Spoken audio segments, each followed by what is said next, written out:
So today was a kind of fun day there. You know what I'm saying? So today was a mute that right there. But yeah, today was a kind of fun day, of course. I'm sure, you know, y'all got a chance to check it out. What's the deal there, Don Bishop? Right, just got finished. just got finished doing the knowledge to the Muslim guys video that they did on me. Look, it's yeah, I watched it. Divine understanding. But at the end of the day, uh, it was they really kind of made me look like high powered. The way I saw it. You know what I'm saying? Because they really didn't say anything about anything that I said. Like when you look at the title, right? It says that they're gonna destroy the what do you call it? The deceptions and the misteachings of Darkim. That's what was the title. But they didn't say what was the deception. All I could say is, look, if you pay attention to it, they went exactly according to the script that I spoke about yesterday. They went exactly according to the script. But look, shout out, one thing I want to say, shout out to the brother Jabbar, right? Because that time you didn't just sit up there, right, and let the brother say, right, that this culture is about, uh, smacking women, you know, kicking women down flights of steps. I'm glad that he took the time, right, to say that. Come on, man. We know that is not what the culture is about, right? So I'm not I got to bring this up, right? Even though I'm not going to blame him, but this is what I'm saying, because that was like a little PR campaign right there, right? That was a little PR campaign for them to try to reach back out to some of the new people, right? Who's just getting the knowledge, right? That was PR for them to be like, nah, see, you remember they were saying we was all brothers. You just gotta be a careful listener with these people. Like I said, let them talk, right? Because if you was listening, did you hear the part where he said, right? Remember the dude that was on their live stream that said that 120 said to cut off three white men's heads, which it doesn't. Right? This is YouTube, so let's make sure that we say that so the algorithm picks that up, right? It doesn't. But did you catch the part where he said that he saw Allah as a baby, just like that guy?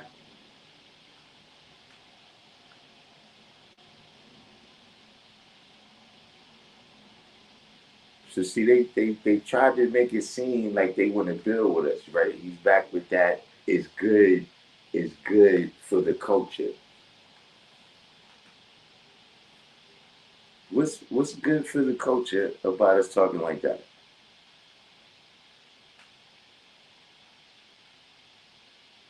What's good for the culture? But see, like I said, at the end of the day, it was like they was giving a commercial for me. But you know how they do when they do a documentary, right? Like they might do a documentary on Reagan as the president, right? And then they'll have Gorbachev talking. You know what I mean? Like they'll have the people that didn't like him, right? And then sometimes even those people that didn't like him, right? They gotta admit that yeah, he was that guy. He kept us on our toes. that, that's what it seemed like to me. Because at the end of the day, right, the only thing they spoke on, they said that, you know, the way they see it, that Farrakhan is that one. right? Farrakhan is that one. Look, if I was going to answer that, right, I would say, look, Elijah Muhammad said he's not going to have no successor. That it's not going to be nobody for us to follow, right? Once we have internalized this knowledge. So, they can follow Dianetics if they want, but I won't be doing it. You know what I'm saying?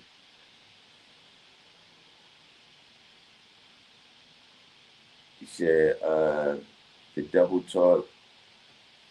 Then Jamar said it was the reason he held his tongue the first time about God smacking females and smoking crack. Then they brought it back up. Yeah, that's what I'm saying. They brought it back up. But my point is, look, he said he did it again, where it's like you keep saying that you got all this extra knowledge, right? From going into Mars, you got all this, going in temple, you got all this extra knowledge that I don't have. So that's what I'm saying. Don't worry about me. Manifest it for the people. They still talking about debate, debate, debate. You don't have to debate, right? You saw the parts of the video that I highlighted, and you said that that was because I either misunderstood or I was deceiving people. So drop the true knowledge and wisdom.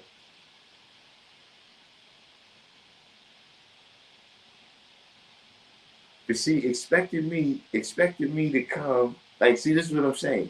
It's people that have that you understand me? I already know I don't really have that type of mentality to really be having a conversation with people that's talking like that about us.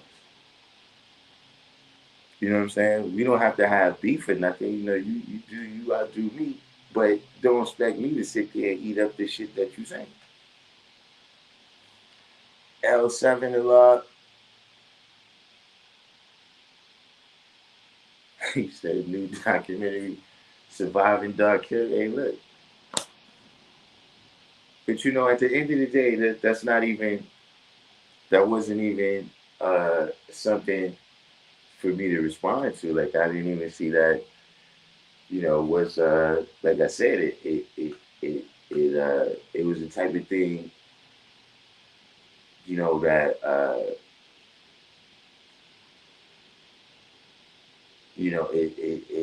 it demonstrated. You know, you know that I'm active with this knowledge.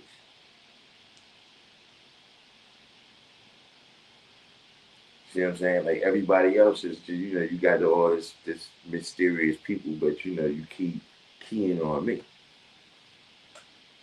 So the people would have to wonder why you keying on this guy? What is?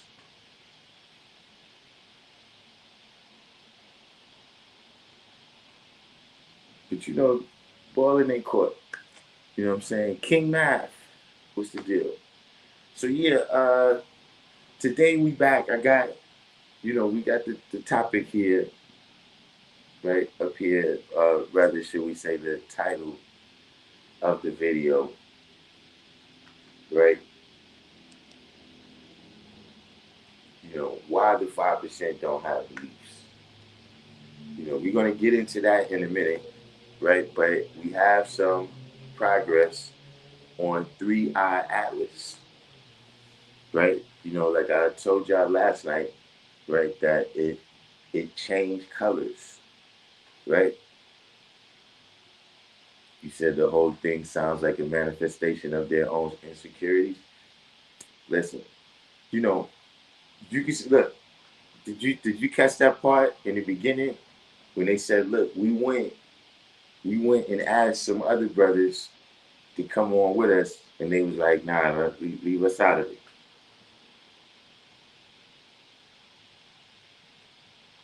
So yeah, it's these two individuals that like I said with the title yesterday, when stalkers attack. But see, I'm already prepared. Like that's all they can say, right? All they can say is you manifest, the science from the 5%. point of view. That's all you can say.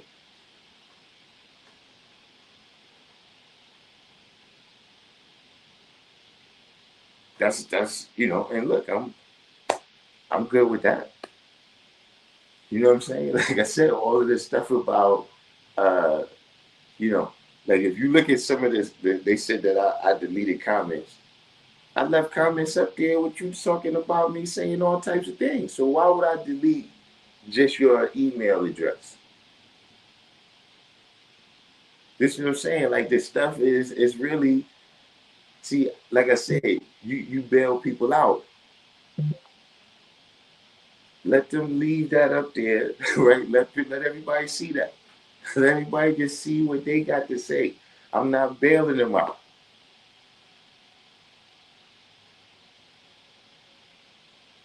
Like I said, look, it's over there, MGC Network, right? The video's up. Go over there and check it out. If that is the worldview that you agree with, peace to you, brother. You know what I'm saying? I see you when I see you, but I'm not coming over there with you.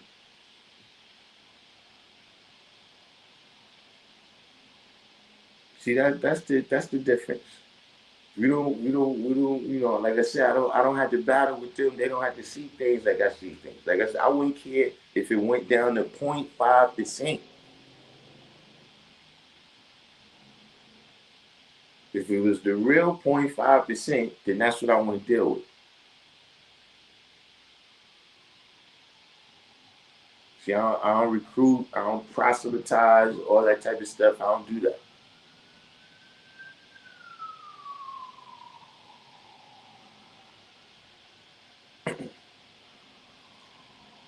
Yeah, hey, look, no, but see, that's the thing. When I was born, see, you said they said they don't watch the lives, right? They don't watch my lives, but then they talk about everything that's on the lives.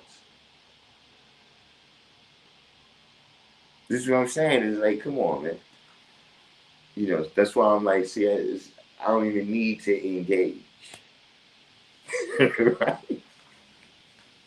I don't, I don't need to engage, man. You know what I'm saying? Like, if they point was to give me hype, like, oh, now I'm gonna respond, like now I'm gonna come on a channel, which look, I did. I emailed the brother that put his email address up there. I emailed him. Like that. I don't know why that didn't go up there, but whatever you thinking.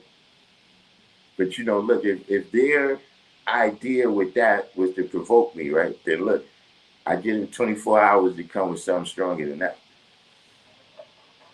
Because that right there just made me look like a man. You know what I'm saying? But moving right along. As I said yesterday, there's been some developments with the three-eye atlas, you know, uh, slash the mothership. You know what I'm saying? And so, apparently, it's changed colors, right? Now it's glowing gold, right? And there's some other few other phenomena, right? I didn't get a chance to look at this whole thing. There was a couple of videos, but we're gonna check this one right here out. We're gonna check this one right here out. This is from Stephen Burns, right? He's a physicist. You see the title of his channel right here. You know what I'm saying? Go over there and check him out if you're interested in, uh, galactic phenomenon. You know what I'm saying? But, to educate ourselves on the new developments of what is going on with Three Eye Atlas, let us let Stephen Burns speak. Hold on, let me get my headphones here so I can hear it too. Hey everyone, geophysicist Stefan Burns here. New observations of interstellar object 3I Atlas over the past few days from astronomers around the world have shown that shifting from a green color to a gold color, and this is very unusual. You don't often see gold colored comets, or in this case, an interstellar object. we do have C2025 K1 Atlas right now in our solar system, which about 6 weeks ago shifted to a golden hue as it moved into the constellation of Leo. That is quite interesting. And shortly after that occurred, it actually started to fragment apart. So is this indicative of a new chemical change? Or is it indicative of baby planes being released right before, you know what I mean, getting into formation right before touchdown? And evolution of 3i Atlas occurring right now, and maybe is it going to break apart in the near future as it continues to head towards Jupiter? That's a good question.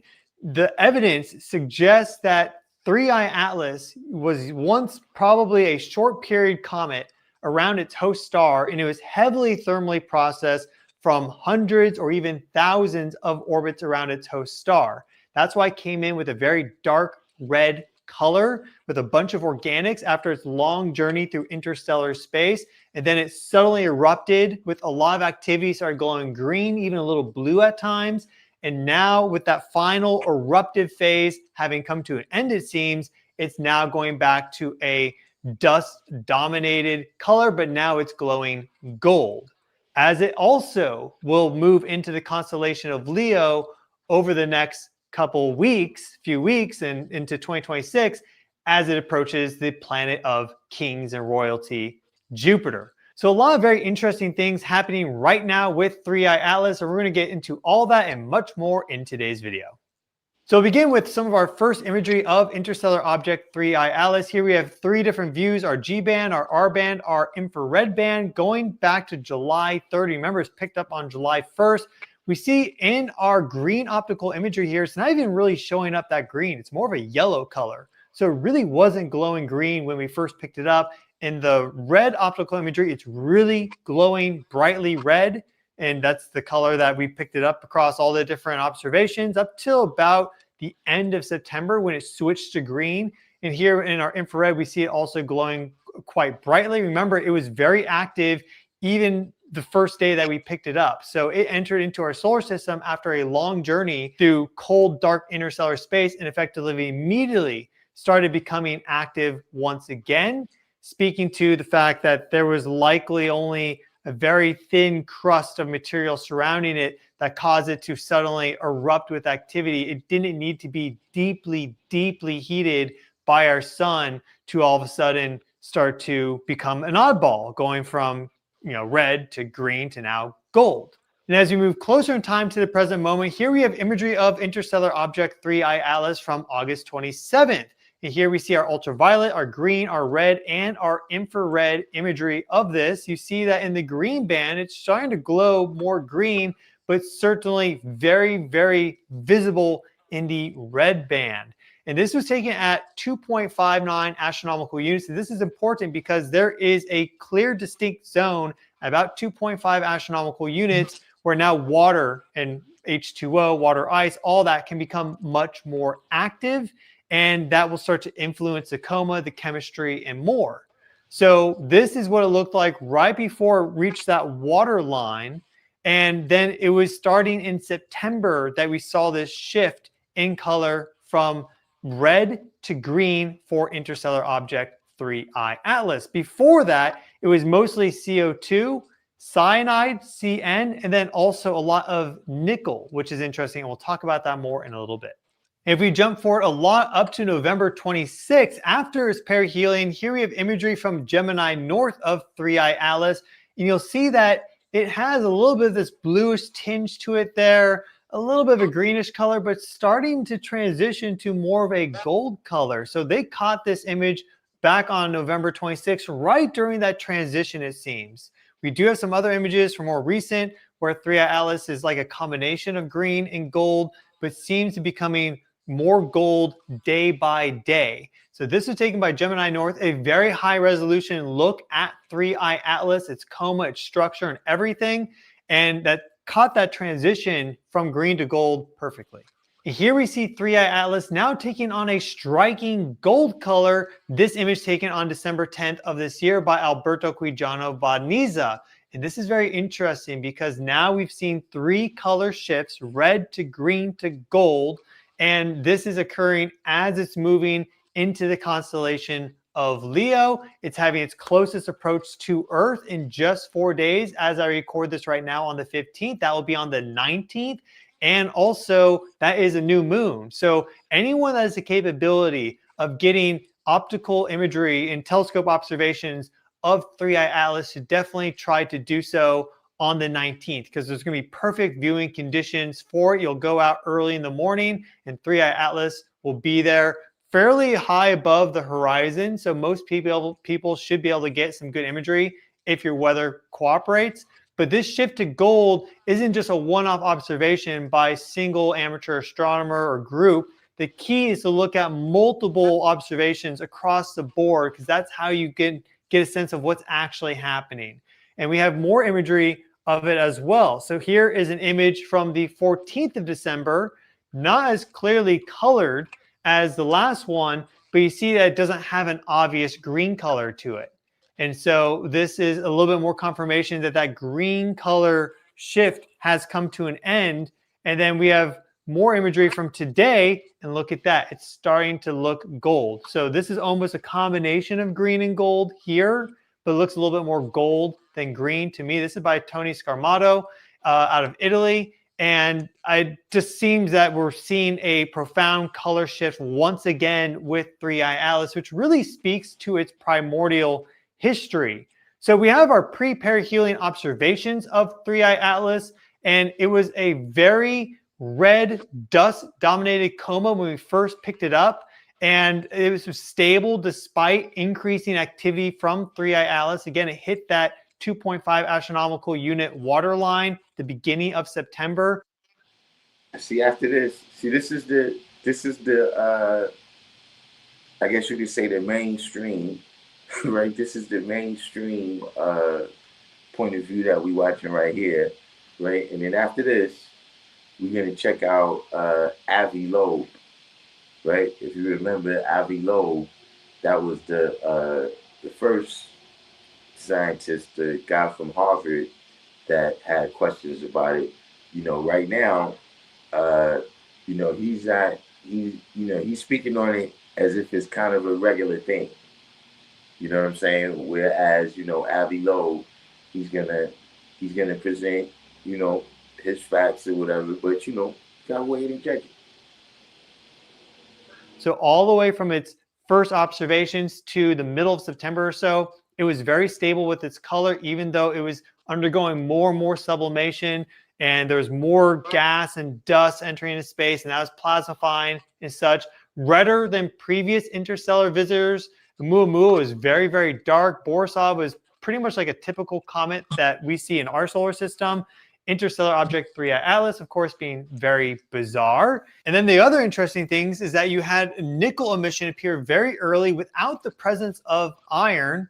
We all know this if you've been tracking this story. Also, a lot of cyanide and cyanogen gas soon emerged afterwards.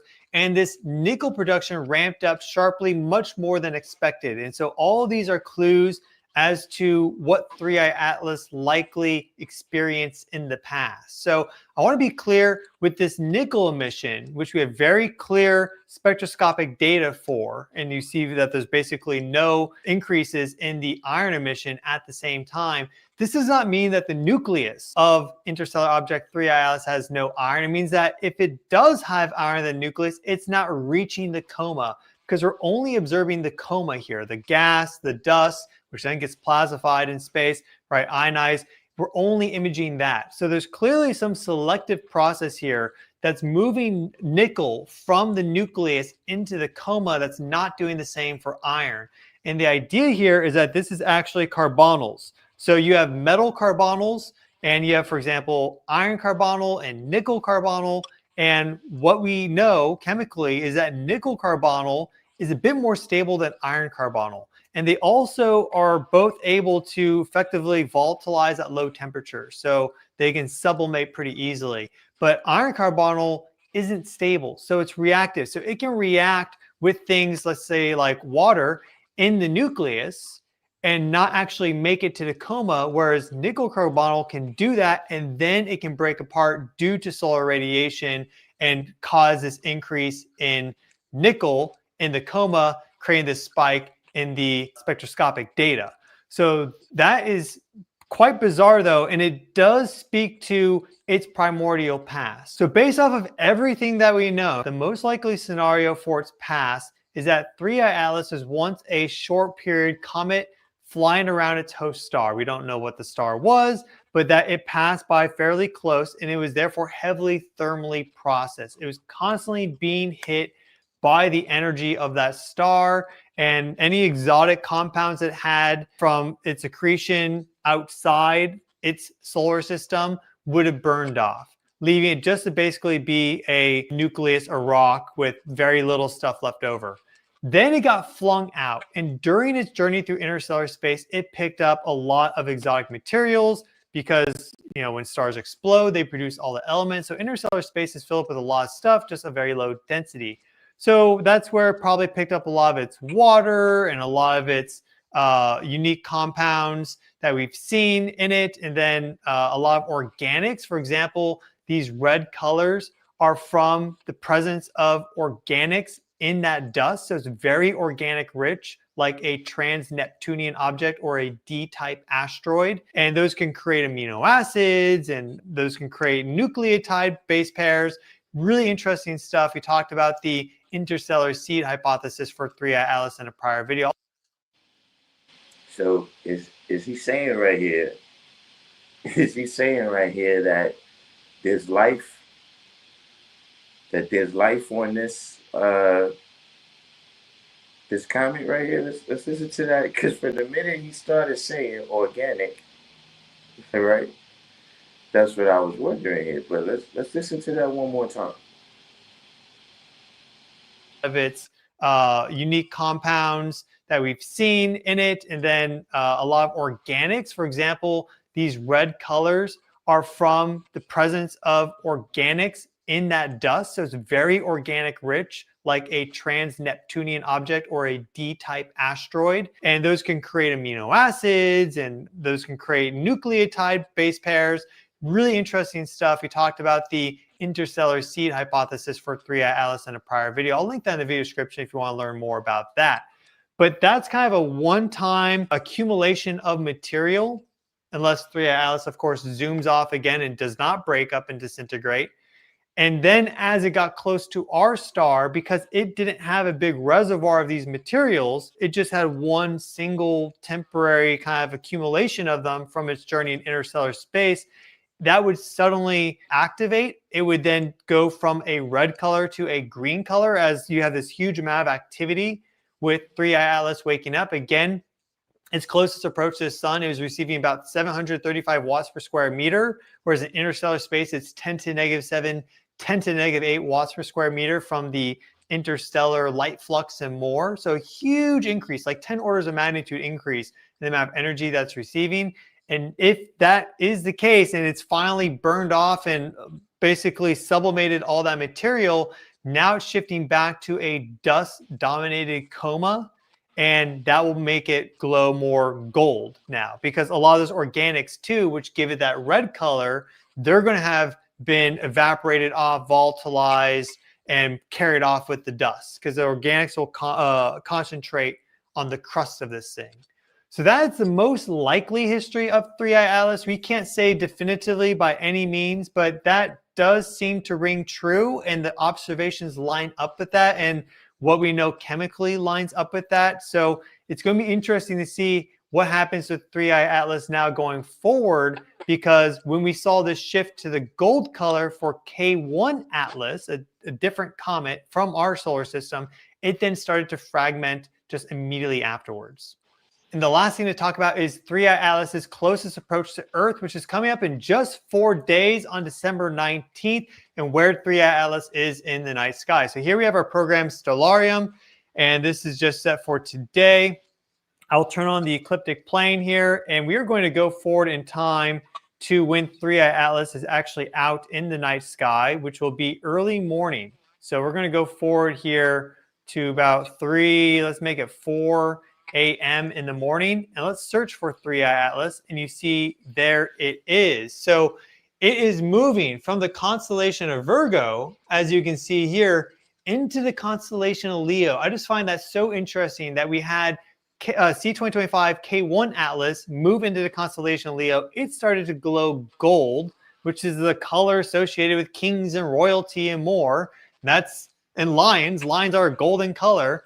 And now we have 3i Atlas moving into the constellation of Leo, and it's starting to glow gold. It's really quite striking. It's very, very interesting. But here we see it. And if we go forward right here, we see that we have our moon for today. This is now the 16th. And eventually we get the sun to rise. So if I turn on the atmosphere, you'll see you can't see it anymore because it's during daytime now. But if we turn our atmosphere back off and we go forward 2 days here to the 19th, you'll notice that the moon is with the sun. That is a new moon. You have the moon positioned with the sun. So you're not going to have the moon out at night. So if you go back here, you'll see that 3i Atlas is well up in the sky. You're not going to be competing with the light of the moon at all. And this is the closest approach of interstellar object 3i Atlas. It's been dimming a little bit post-perihelion, but it is still quite bright overall. This is your best chance to get a really good view of what 3i Atlas looks like and what it's doing in the near future, because as we go towards January and then February, March of 2026, it's only going to get dimmer and dimmer, almost certainly, as it gets closer to Jupiter, and may even start to fragment apart. So I recommend, if you have the capability, to get out there and see it. I'm going to try to do that myself. I'm actually going to try to do that tonight to see what I can image, but I don't have the best telescopes yet. That's a plan in the future once I have the land and the space. But this is where 3i Atlas is, in between the constellation of Virgo and Leo. So now it does seem that interstellar object 3i Atlas is glowing a golden color, though we'll have to wait a few more days to really confirm that for more observations to come in. So I will keep you up to date on this channel if you subscribe. Thank you all so much for watching. I've been your host, Stefan Burns. Smash that thumbs up button to help the channel grow. And if you like the shirt that I'm wearing here, the Interstellar Atlas shirt, then you can pick this up on my website. This is earthevolution.com/store. We have a sale right now till the end of December. This is available for everyone in the United States. Right. So that right there was Stephen Burns, and he yeah, that is kind of suspect, right? For him not to have a good telescope, right, with the various things that with all the stuff that he's telling us, you would assume that he had a telescope. So UV Allah, you say in here that by your research, I saw what you said earlier here, right? Hold on, let me just answer this question real quick, and we're gonna get back, because I thought that was very interesting. What he said about the organic material, right? And like Knowledge Born said, water, right? That's interesting about the science of life. So if that's the science, right? If that breaks up, right? And these various organic materials, let's say somehow they're able to survive entering the atmosphere, right, of the planet Earth, is that going to be the original man or the colored man? Like if that life manifests itself, right, is that going to be the original man or the colored man? The type of thing I think about. It's not really that's not extremely significant, but I wonder about stuff like that. So you said, based on my research, the extra 51 days come from the Gregorian calendar and them changing the days and time, switching from the Julian calendar as it as it's been displayed in our lessons. Okay, the Julian calendar is not in our lessons, but I'm interested in how you calculated this, though, the 51 days between the calendars. So you said by advancing the calendar 10 days from 1582, the Council of Nicaea, 1984. How did the Council of Nicaea get in 1984?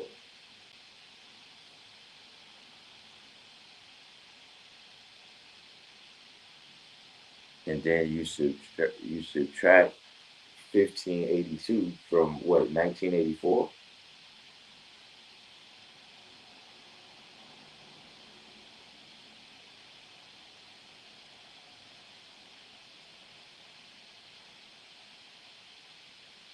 Yeah, break that down.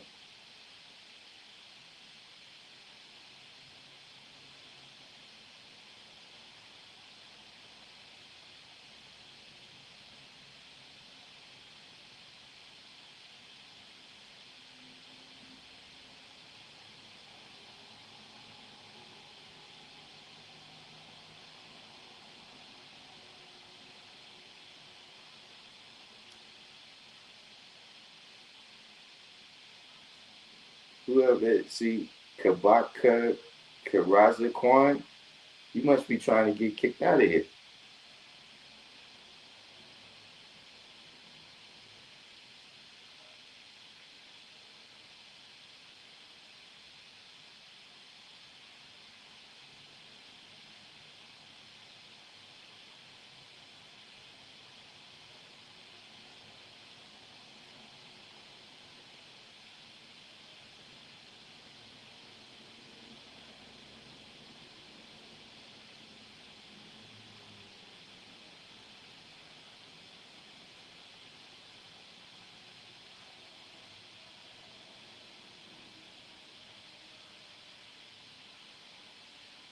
Yeah, intelligent mathematics, you must be trying to get kicked out of here.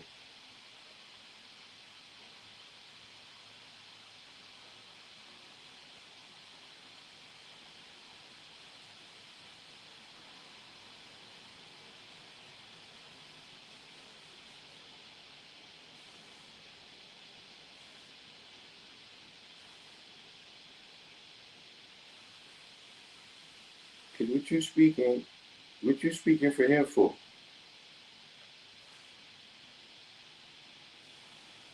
They see, even for you to say what's so simple, you already knew that. But see, we got some more questions now. If that's what you want to do,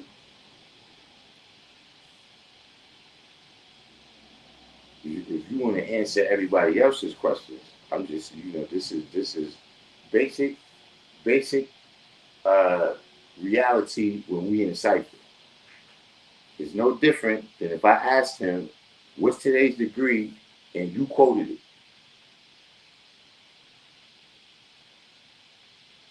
How's everybody else supposed to grow and develop, right? If you walk around saying everything is so simple, right?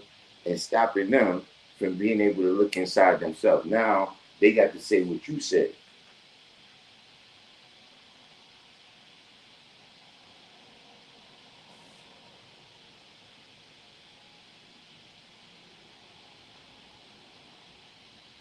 If you knew to put that answer, then you knew what was the science of the question.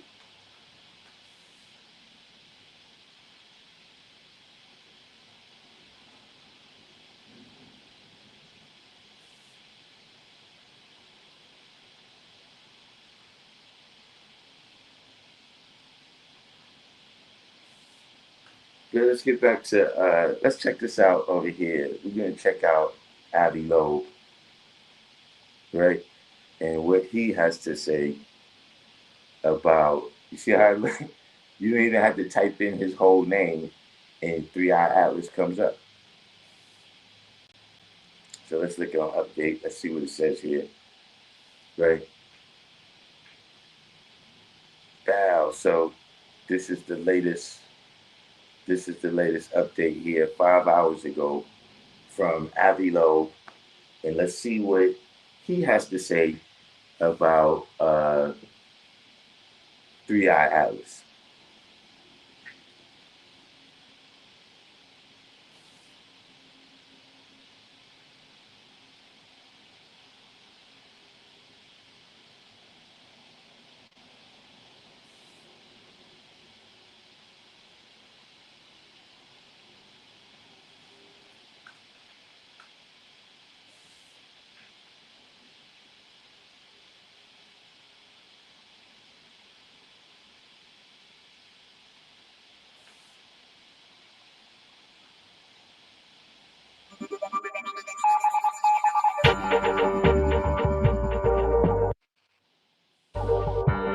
Is it a dirty cosmic snowball made of ice and dust and rock and gas?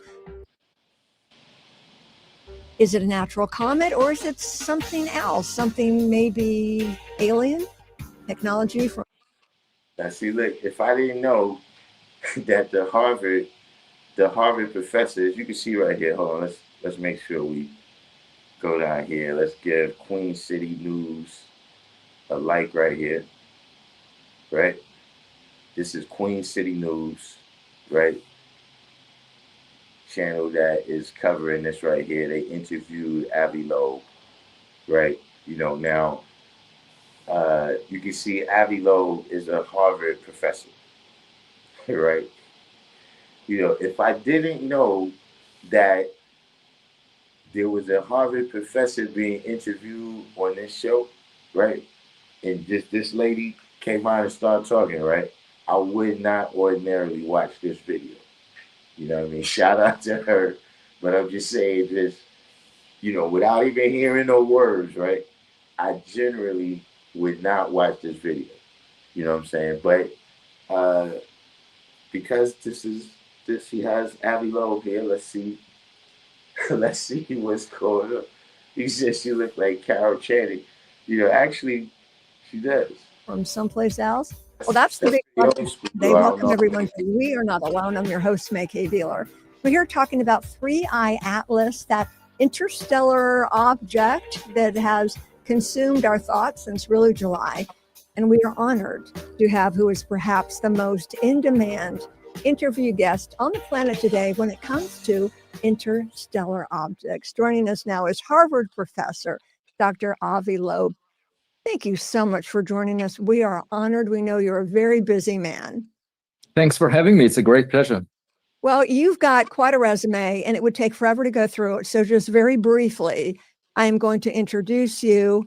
So interstellar objects are your thing, black holes, and ET life.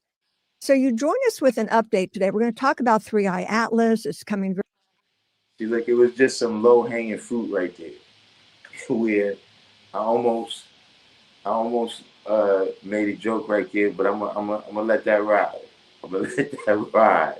You know what I'm saying? But the black holes and the life stuff that brought up the memory.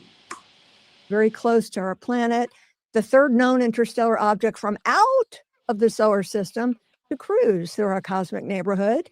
We're honored to have you. As I said, you are a respected scientist, holding a PhD in plasma physics, a professor at Harvard.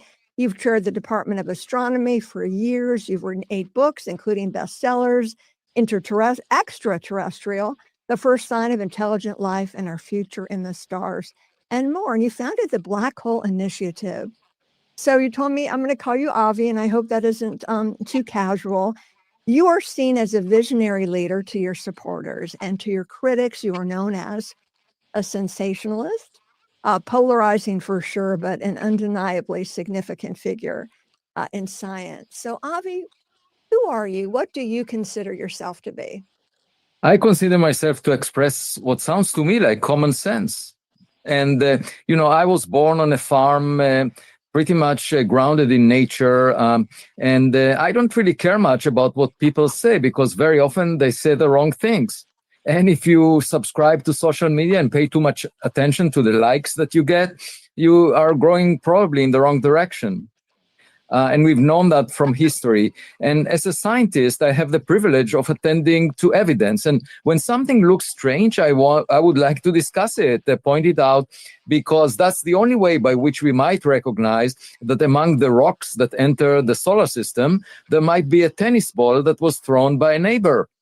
And that would be the most important revelation to humanity ever, because we might realize that we are not at the top of the food chain within the Milky Way galaxy. And if there is someone more accomplished than we are, perhaps it will inspire us to do better.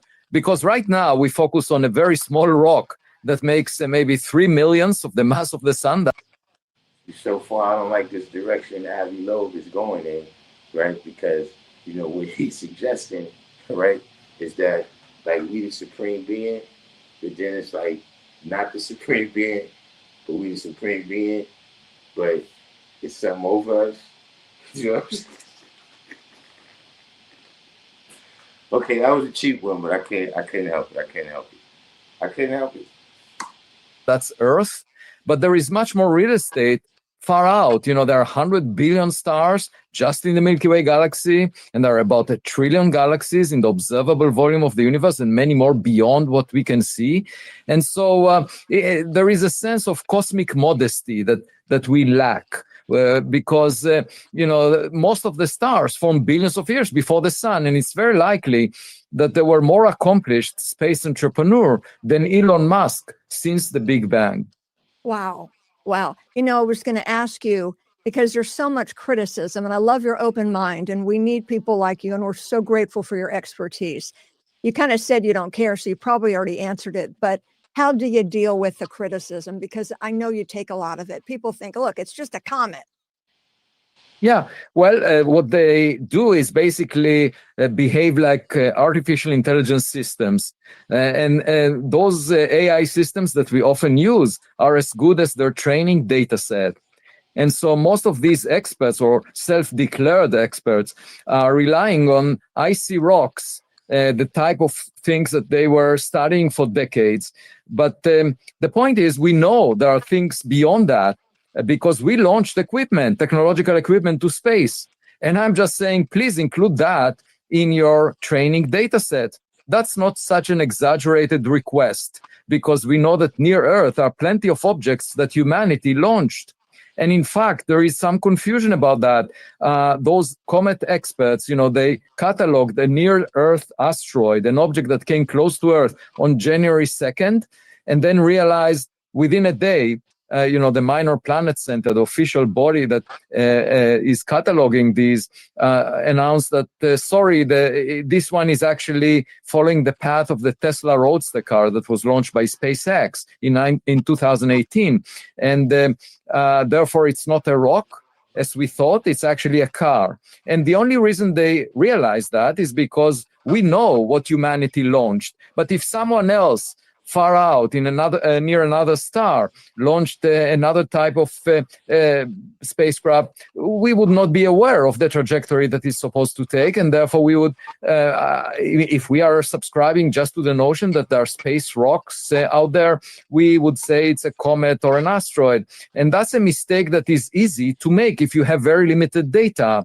Even if you see gas and dust around an object, it doesn't mean that it's a natural object, because you don't judge a book by its cover. It may be just the skin of the object that collected ice and dust along its journey, and has nothing to do with the interior. Okay, let's just talk about 3I Atlas. So the third object, possibly a comet, whatever, to enter our solar systems, in our cosmic neighborhood now. So it's supposed to be closest to Earth on December 19th. Anything new that we know about it? Now, people like NASA says, the officials at NASA say, oh, we believe it's a comet, but perhaps it is not a comet. Perhaps it's an alien technology disguised as a comet. What new information do we have about this that you can share with us today as we approach the perigee to Earth? And please let people know that it's going to be very far away from Earth, like 170 million miles away. We don't have a problem or anything to be scared about, or do we? No, we don't, because we tend to think that even if there is a visitor to the solar system, it will probably just focus on us. It's not at all clear because the human species existed only over the past few million years. That's a 0.1% of the age of the Earth. And not to speak about the ages of other stars. And a journey takes about 1 billion years throughout the Milky Way galaxy. So whoever sent equipment in our direction didn't have us in mind. And it's sort of like arriving late to a party and thinking that someone was waiting to dance with you. I mean, that is a ridiculous notion. And so my point is, we should not assume anything, but just observe it. And based on the information that we get about our dating partner, we can decide whether, what its nature is. And that's the usual practice in blind dates. You don't know in advance who the dating partner is, and the best way to find out is not to speak and express an opinion ahead of time, but just collect as much data as possible. Because in this case, there are also, if it happens to be alien technology, there is obviously a threat to Earth. And we would like to know that, even if the chances are small. And it's sort of a black swan event that we need to protect ourselves against. And in the coming decade, we'll have many more interstellar objects. And my recommendation is to rank each and every one of them from 0 to 10. There is this classification scale that I came up with called the Loeb scale, Yes. where 0 is a natural object, 10 is a technological object. And we need to decide what each object might be. Those are objects to be discovered by the Rubin Observatory in Chile. Now, with respect to this one, what we learned recently is, at first, the reason I suspected it might be technological is because its trajectory is aligned with the planets in moving around the sun, and the chance of that happening at random is 1 in 500. And what we are seeing now is that indeed this anti-tail that it had from the beginning, which is a jet coming from the object towards the sun, it seems to persist. Even now, we have a second image from the Hubble Space Telescope that indicates a jet coming from the object towards the sun and not away from the sun, the way cometary tails behave. That's an anomaly. We need to explain that, to understand that. In fact, as of this morning, there was a report about the jet wobbling, as if it's sort of like the light beam from a lighthouse that is wobbling. And we need to understand why this happens. This anti-tail extends to 1 million kilometers. We've never seen anything like it for any comet. Okay, Avi, this is fascinating. We're going to take a quick break, and we will be right back on We're Not Alone continues. Stay where you are. So you see there, Avi Loeb, he's saying that there's still quite a few things, quite a few things there that they can't explain. So, everybody's got to make their decision, I guess. Everybody's got to make their decision. The Cash App is right there. You know what I'm saying? If you want to ensure that you get onto the ship. But I thought both presentations was interesting, right? Especially because of the part about the organic material in the first one, and the possible technology in the second one. But you decide. So we got any other questions right here? We got any first questions right here before we get into the topic of why the 5% don't have beliefs?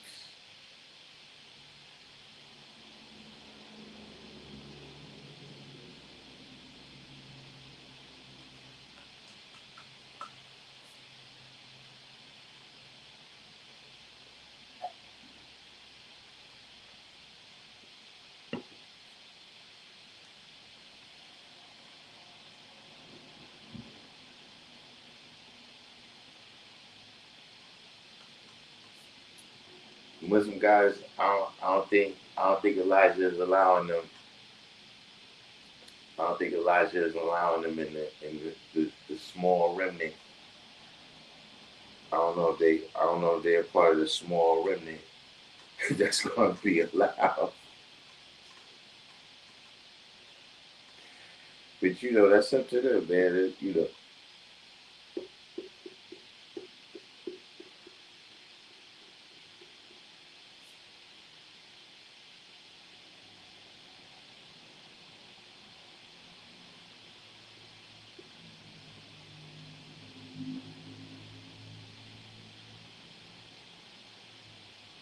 But does anybody, you know, I guess since that, you know, nobody has a question, you know, let me put that question on the table. Does anybody know why belief just simply it doesn't work with the 5%?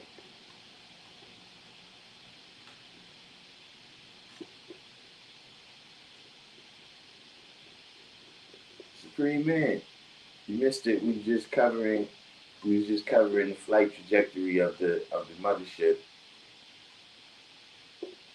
We was covering the flight trajectory of the mothership, and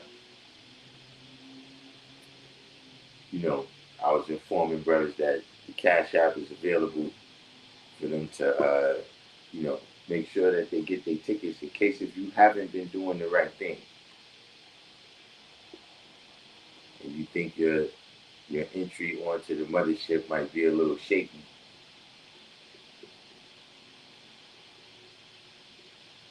You know, we don't want people packing their bags for no reason.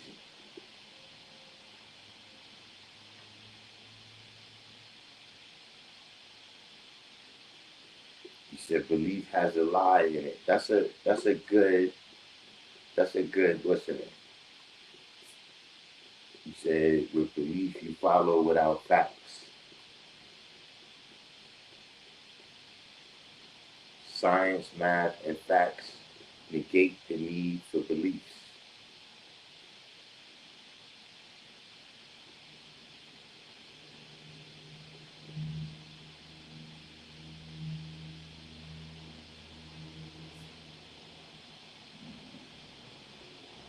Anybody else want to add on to that?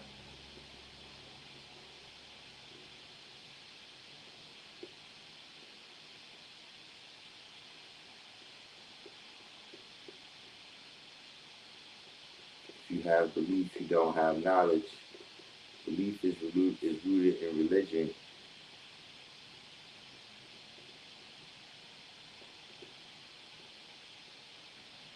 Shot the light, dopest man alive.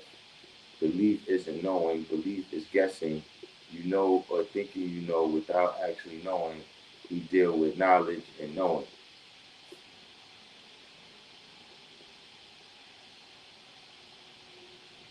So you can believe so strongly that it may seem true. Seem true. But ultimately, just, you know, to kind of just, I guess, shorten it up, right? You know, yeah, one is knowledge.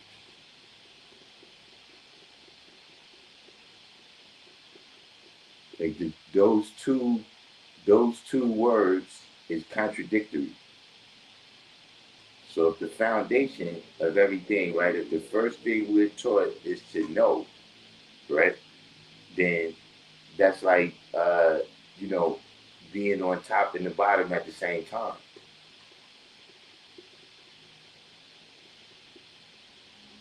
You see, the things that we deal with, right, the building that we do, you can't really do that based on belief. You see what I'm saying? Because the beliefs is really immune to facts. You know, once the person has a belief, right, it's really immune to facts. Like if a person believes something, you know, how you gonna argue? How you gonna like? Are you gonna say they don't believe that?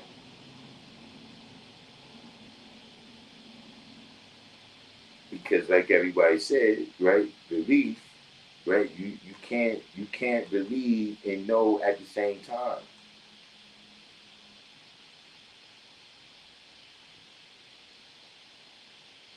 So saying that to say now, right? We extend that out to all the various things that we dealing with, right?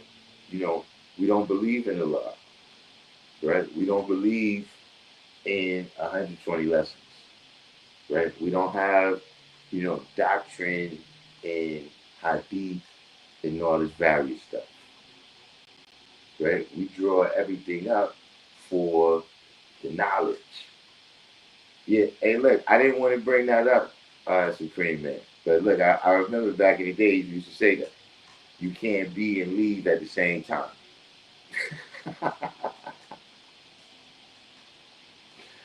Listen, I recall that one. You know what I'm saying? But just saying that as you extend that out, right? That's why all we deal with is the knowledge and wisdom in those degrees, right? All we deal with is the knowledge and wisdom of different, wise men and women that, what I'm saying, they've spoken in the past, right? We draw up the knowledge and wisdom, right? And gain some understanding for what it means right now. You know what I'm saying? But so we don't believe in these stories. So see, sometimes you hear people saying, right, that especially with 120, that we kind of pick and choose what it is that we want to deal with. Yeah, because we don't believe in it. That right now, see, because with see the thing with knowledge, right, is that you can live it out. See, what you believe, that's for the most part, when we speaking in terms of that field of operation, right? Talking about having the knowledge, whatever viewpoint that people have about God, right, and the devil, you know, uh,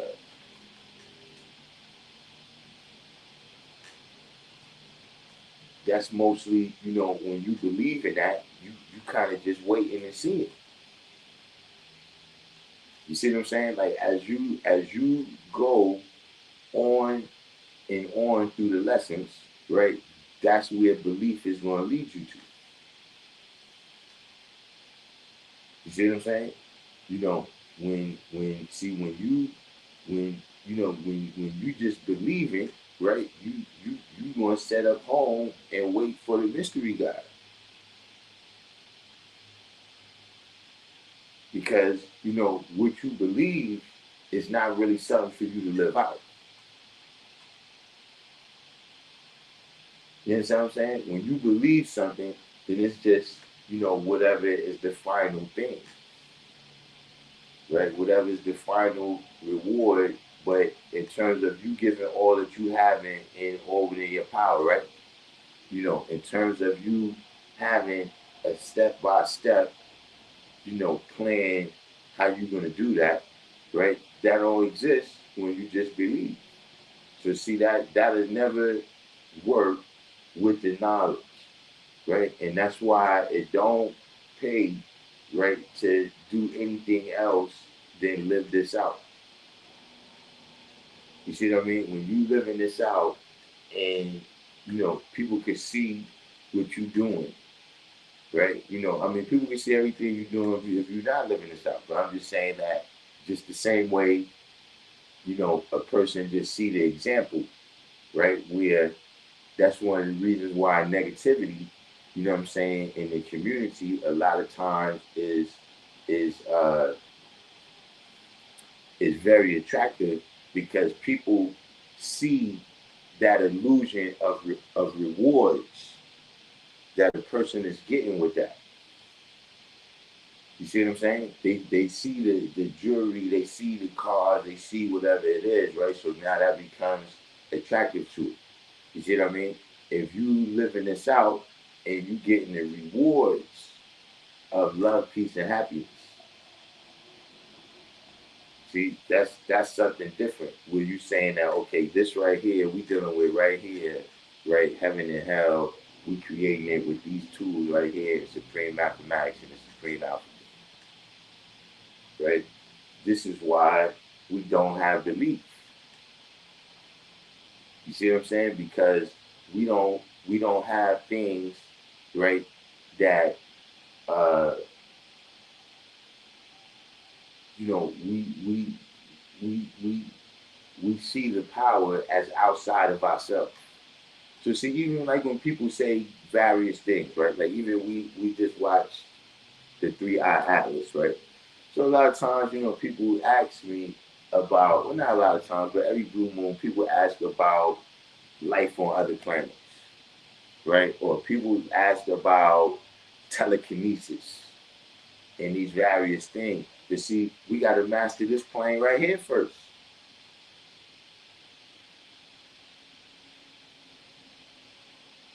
Like, see, look, there's people that's supposed to go to college to play sports, but they don't graduate from high school. I knew people like that they already had, you know, colleges reaching out to them to give them scholarships in the 10th and 11th grade.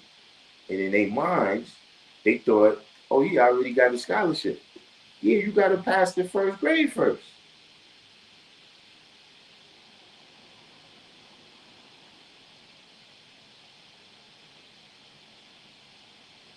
So it's the same token with these various things where, look, it might be a way that we can shoot lightning bolts out our fingers, right? You mean we not there yet. You understand what I'm saying? You know, that's a stage of growth and development. And if you're just thinking that it's some day that's gonna pass, you know what I'm saying? Like there's a day on this day right here, and then after that we're gonna be able to shoot lightning bolts, right? Or if you're thinking that uh, there's a place on the planet Earth that look, we gotta take this place over, right? And then salvation is going to occur or whatever it is. You know what I'm saying? You know, belief is just a word in the English language. People can believe all types of things, right? People could believe that their team is going to win. You know, but in particular, when we talk about when I'm saying why the 5% don't have belief, right? I'm speaking in terms of, you know, who is God, who is the devil, right? And, you know, what is the science of heaven and hell? You see what I'm saying? And so, uh, you know, uh, well, Supreme Man put it right here, mysticism is the foundation of the 10% advantage over the 85%. You know, and uh, you know,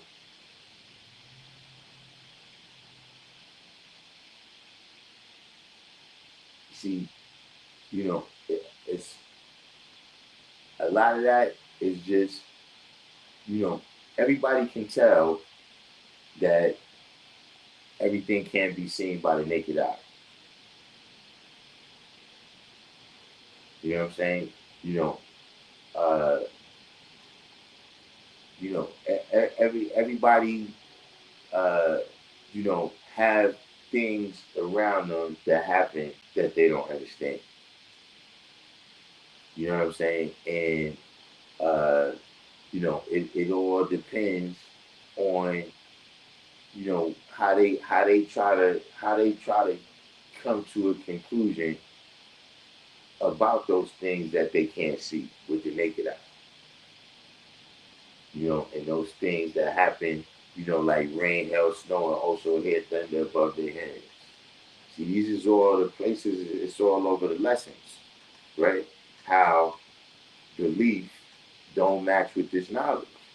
You see what I'm saying? Like after you knowledge the Bill of Destroy degree in the 140, right? You can't be in the born degree. Because now you know what cause the rain, hail, snow, right? And also thunder above your head.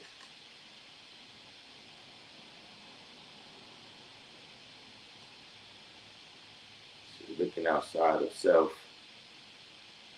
is the heart of misconception. This breeds belief because now you have to imagine something other than self being the motivating factor of your desires, wants, and needs, in your accomplishments. Which that's one of those, I guess that's, you put that in the category of social construct, right? The things, and I mean, that's this, I'm not, definitely not close to the first person to say this, right? But you know how, you can have, war-torn countries in the world, right? That, you know, uh, God is not lifting a finger, right? But He makes it to every championship, every sports. The sports championship does not go down without God being in attendance.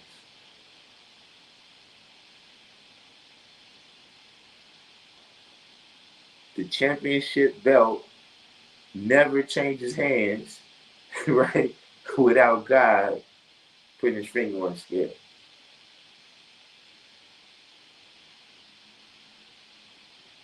See, that's the thing, right? It's, in science, you have theories, right? Something remains a theory if they don't know everything about it, right? If you can't explain everything about it, right? How? See, Darkim, don't laugh, Darkim. It's small remnant, Darkim. Don't laugh. you you you you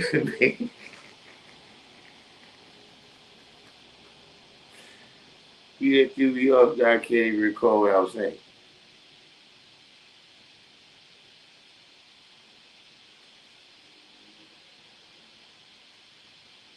Oh yeah, that's what I was saying. Right? That he never makes it to these. Yeah, whoever wins the Grammy, you know, God is always at the Grammys, right? So what I was saying is that a theory is when you don't know everything about it, right? Like you don't know what is necessarily the origin of it, right? But that doesn't mean that you don't know anything about it. So for instance, with gravity, right, it's the theory of gravity because they don't know everything about it. But see, with every theory, right, with every hypothesis and every theory in science, you test it,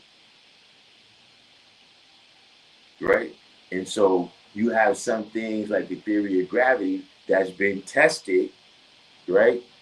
Everybody who tried to fly an airplane, right? When you see the pictures of the people with the wings and stuff trying to jump off of cliffs and stuff like that, right?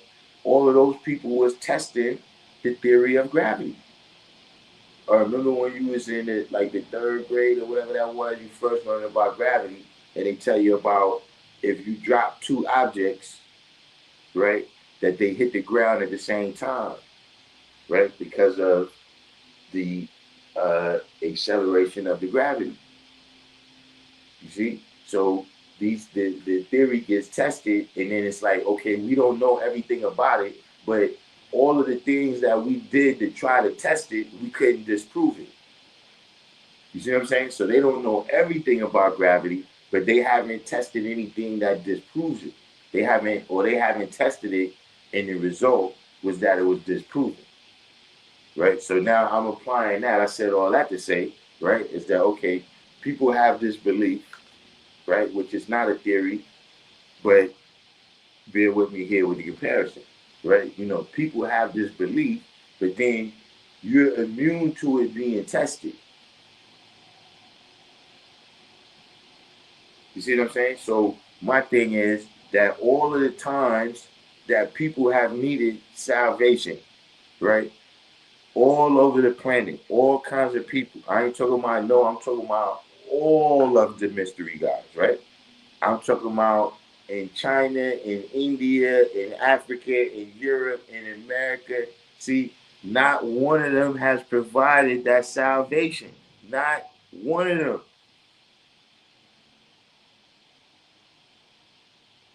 To me, why is the belief always got to be tested with me?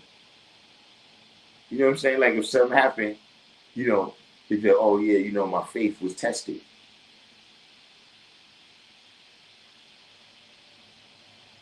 How your faith was tested? That you was going to do the same thing? But you didn't test your faith, right? To say, okay, like look, you know how like in the they call it the leap of faith. Like remember in with Indiana Jones? When he had to jump over the thing and go ahead and test it like that. When you riding down the highway, right? When you riding down the highway at 70 miles an hour, let me see you test that bumper sticker. The one that says Jesus got the wheel and all of that. Let me see you test that like that. See, with this knowledge, right? You listen, you get tested with this knowledge day one. If you around the right people, of course.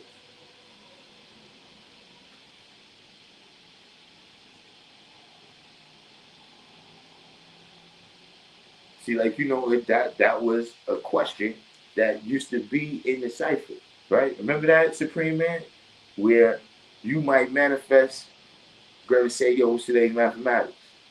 And you manifest today's mathematics, and then the brother asks you, "How you live that out today?" Like what you did today, right? That sure improved today's mathematics.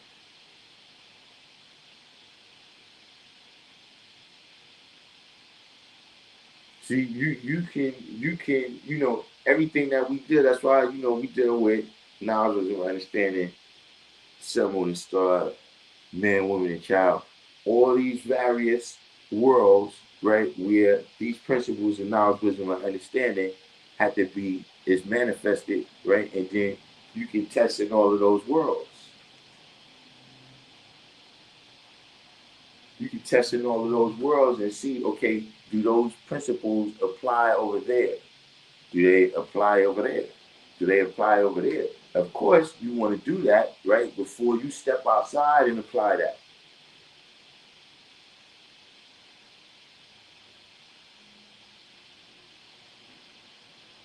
So see, I've tested the science of basing things on knowledge.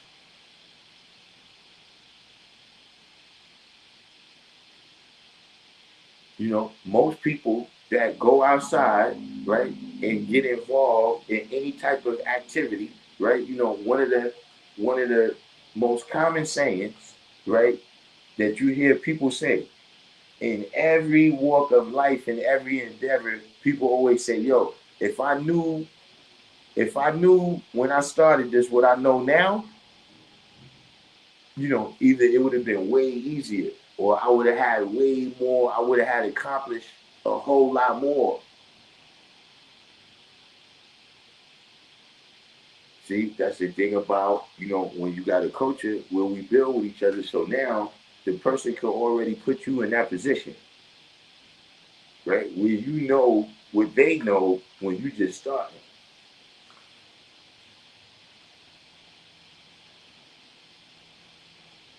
See, that's why we don't have to go backwards. We don't have to go backwards, right? Because the knowledge and wisdom has been manifested, right? All of it, and we got it. So look, the people see is for other people. See, because the internet just came out where everything is recorded. We not in the kingdom hall, we not in the temple, we not in the church, we outside. So see, to everybody else don't they don't understand that. No, this is a steady change. This is mouth to ear. This is step by step.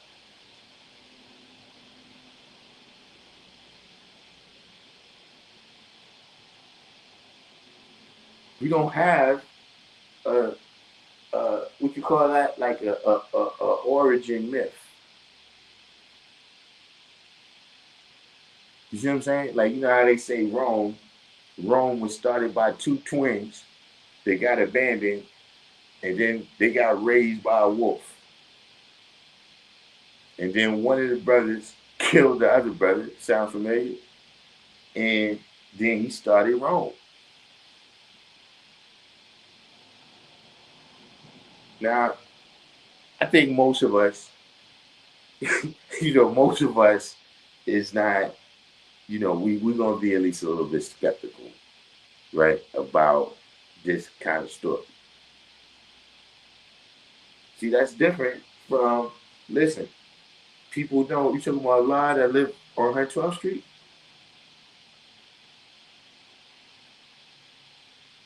That's what you're talking about? A lot that be up there on 7th Avenue?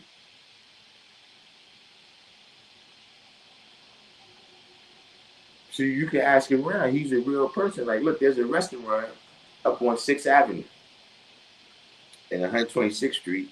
And on the building, on the wall, they got a mural of, just various figures from Harlem. You know what I'm saying? Like, people all the way from, Sugar Ray Robinson, various people. And one of the people on the wall is Allah.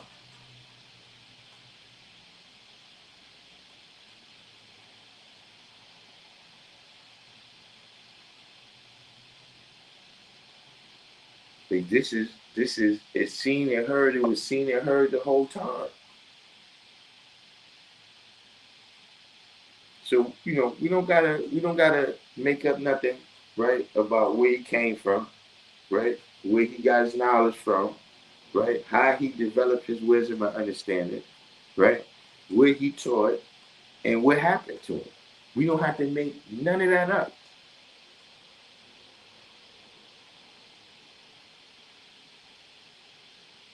See, everything what happened is our history. Look, it's New York City history. It's New York State history. It's American history. It's world history.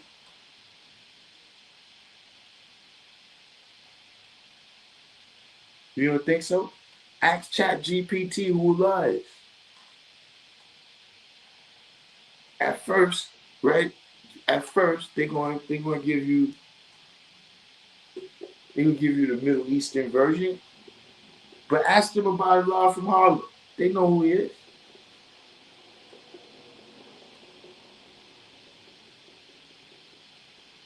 See, belief can't mix with that.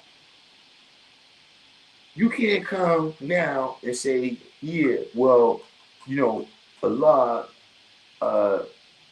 went and set up at the top of the hill up there by City College, and was meditating under a tree, and then the angel Gabriel came and gave him this knowledge. You can't even. You seen what happens if you come around us, right, saying this kind of mythology. So no, we can't. It's that'll never work. See, when you talking to somebody and they say, I believe this, you might as well shut down the conversation.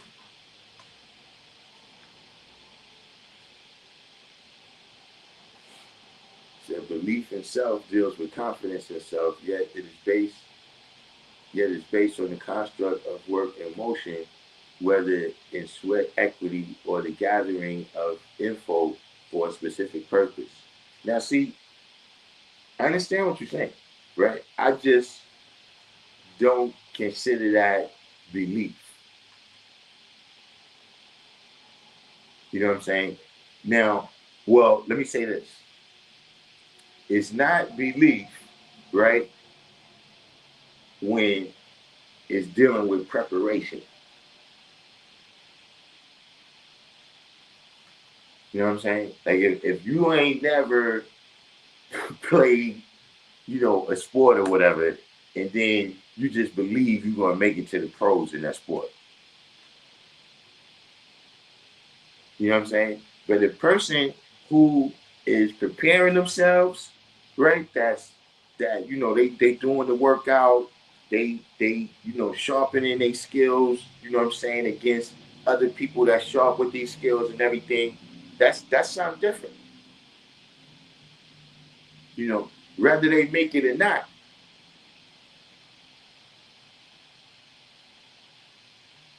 You know, anything might not work out 100% like you want it to. You see what I mean? But that's not just belief. That's not setting up home. If a person has prepared themselves to do whatever, right? That's something different. You know what I'm saying? Just like, look, when a person has prepared themselves and they make it to the pros, that's not luck. What do you mean luck? This person been getting up, crazy early in the morning, you know, various sacrifices. Everybody else going to party. Nah, they got a big game tomorrow, or whatever the case might be. That's not luck. But yeah, somebody just setting up home and expecting things to happen. Yeah, that's belief. But I agree with your point, though.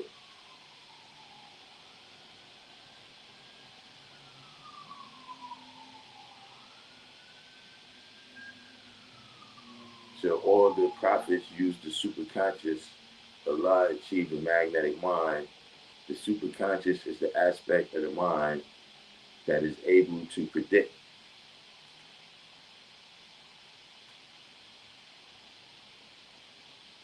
Like I said, all of these things, uh,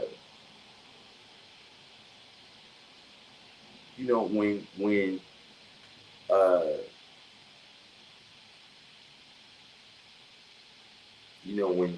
when it's something that a person is prepared to do.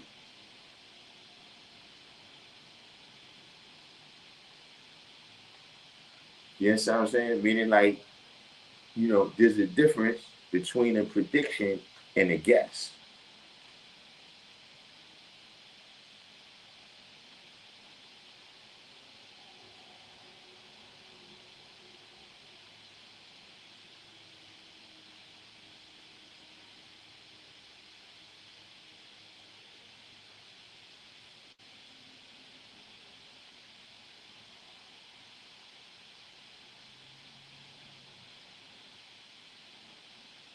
Look, it's no different than even us going outside, right? When you go outside and you say you God, look, you got to be prepared.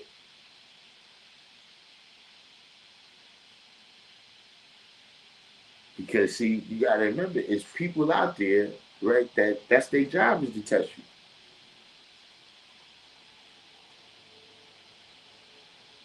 And if you don't prepare yourself, then you're gonna fail to show and prove, no matter what the lesson say.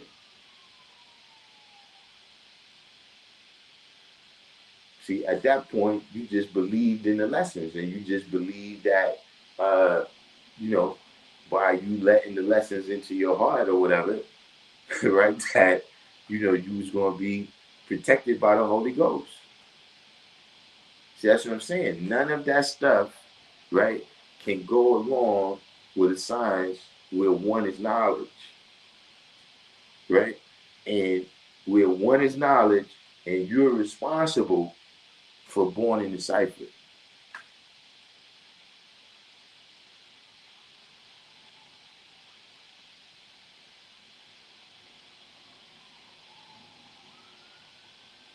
The knowledge equality means to know who is on your side. That's a good one.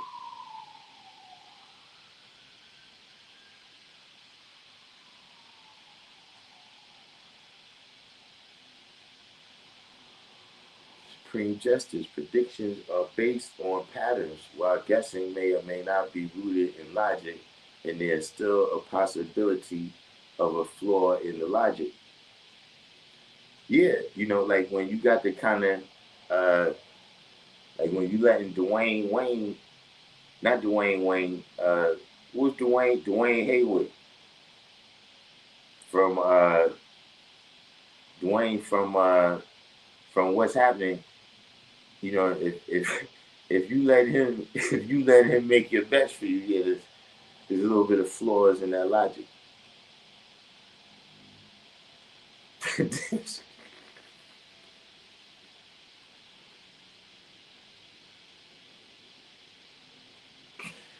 You know what I'm saying? But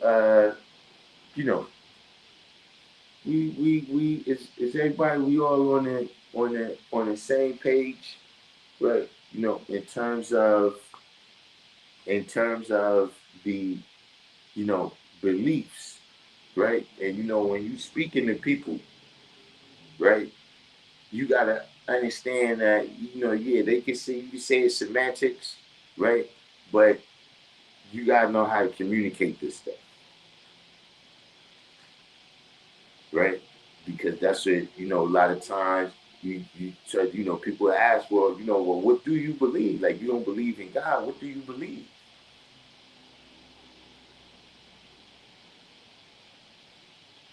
We don't believe because the first thing that we taught is to know, right? And see, because we don't believe, right? See, that's you ever hear people say fear is false evidence appearing real?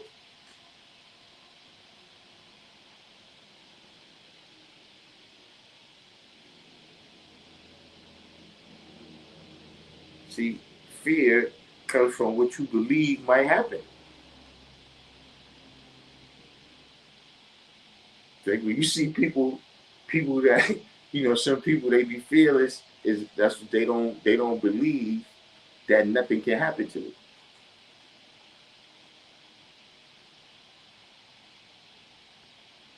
See, the boogeyman, the devil, right? All of that stuff that what you believe might happen. And then if you apprehensive, you don't you haven't prepared yourself in no way, right? Where you prepared that, look, even if that do happen,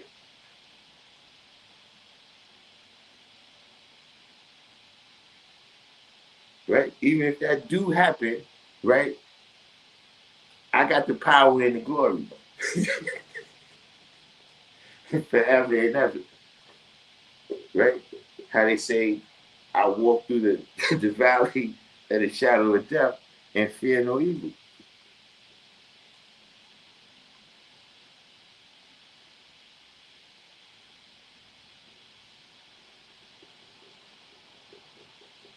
See, all of this stuff goes together, right? And that's why you can't really have that, right? And be this at the same time. See, like how people say, God fearing,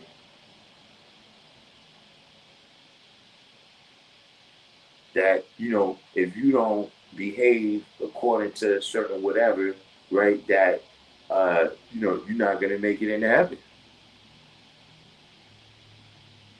I'm not saying that there's no law. I'm just saying that you're going to pay the price right now. Whatever's going to happen, right, that price is going to be paid or not paid right here, right now, right, by either you, right, or the people that's right around you that's close to you, right? Where, uh, and sometimes both, a lot of times both, right? Where a person is doing something they ain't supposed to be doing, right? And uh, they end up paying the price. And so now they put themselves in a position where their kids is paying the price with them. right? They kids is paying the price because of the decision they made to do the wrong thing. I'm saying where we from, we see that.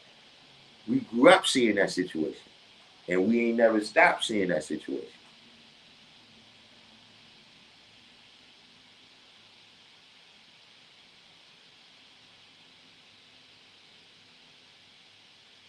That's what I'm saying. That's where this is where the price is going to be paid, right? It may be, you can't put no limitation of time on it.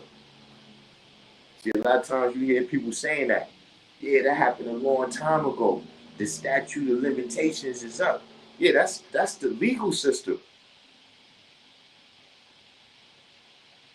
That's not justice. That's the legal system. See, in justice, ain't no time limitation.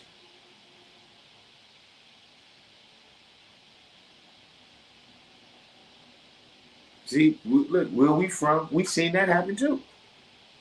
Where stuff happened years ago, decades ago, still going down right now.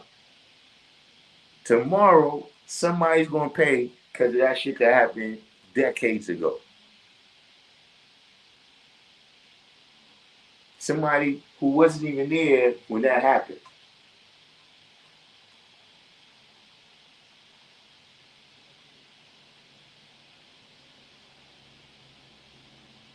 So this is just a thing, right? When you dealing with the law of knowledge and wisdom, you can't deal with the law of belief. You can't deal with the laws of it, right? You can't have faith. You can't be all devoted, right, to something that you have the knowledge of, unless it's just in you. Because let's always keep that in mind. That I'm not under the impression that everybody can be us.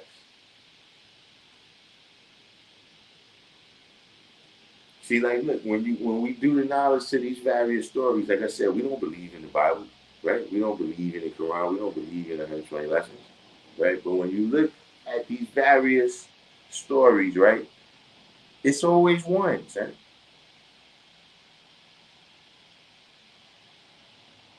It's always one.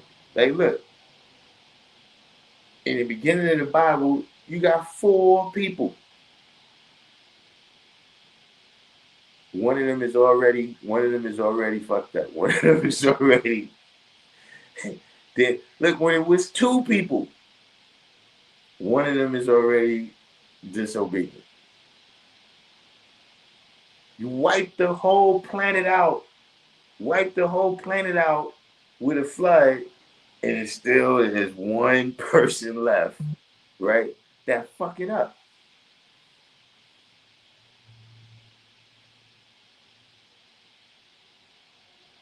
So see, just like it's always gonna be one amongst us that be God, it's always gonna be one amongst us that's the fucking devil, right? And it's gonna have to be dealt with.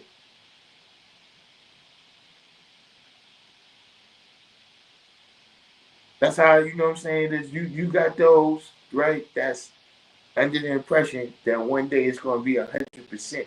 All of us, we just naturally righteous. Now I'm not that's not, and I'm not, if for a person to have that point of view, it's not like I'm just saying for me, nah, I don't look at the world like that.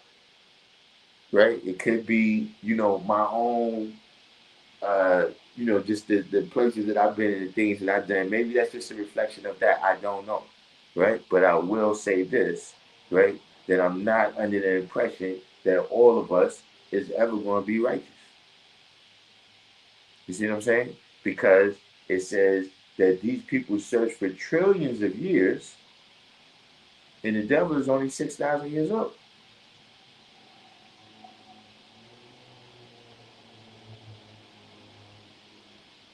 See, once you start searching for a mystery God, once you start talking to people in the sky, once you start hearing voices coming from bushes and shit, you're gonna pull what's my man name? You gonna pull a Harris, a DB Harris.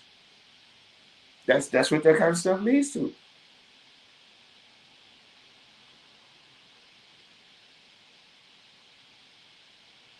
If you look at the religious people, not long after they religion get established, right? And they start believing something that everybody else don't believe, war is right around the corner.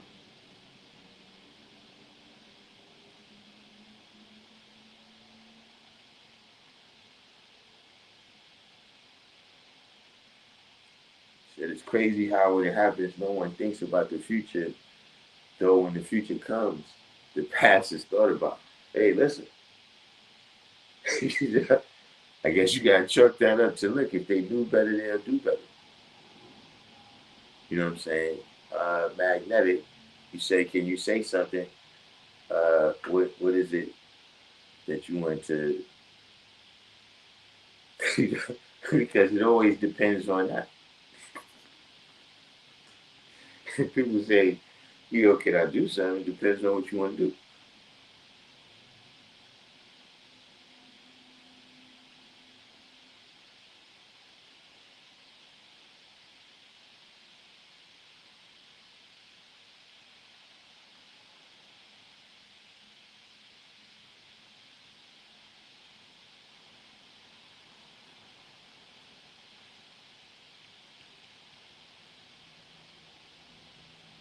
But are we pretty much in the same place? Is there any questions out there, you know, about the stuff we dealt with today?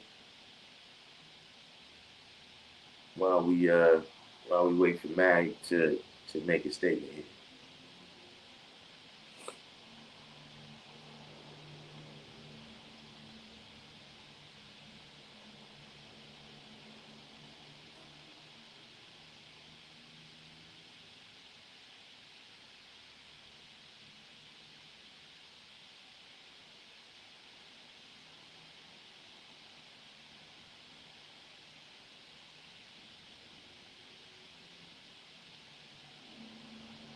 All right, Supreme Man, you out?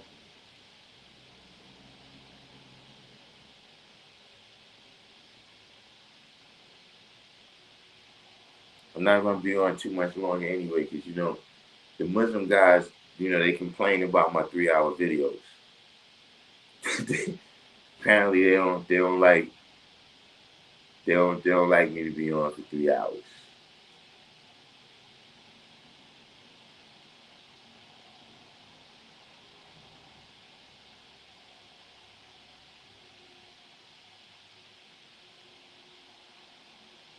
Said Neil deGrasse Tyson has a video on 3 Eye Atlas that I'm gonna do the knowledge to for more understanding of what it all is.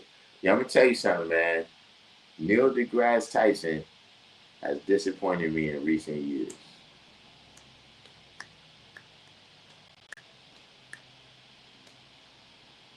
You know, it's maybe it's that he starts speaking on things that's not astrophysics or something, and but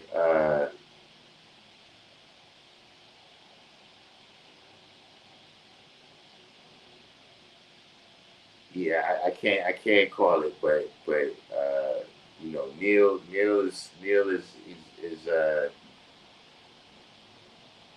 I don't even know what to do. I haven't taken it in a long time because as I used to always talk about Neil deGrasse Tyson, man.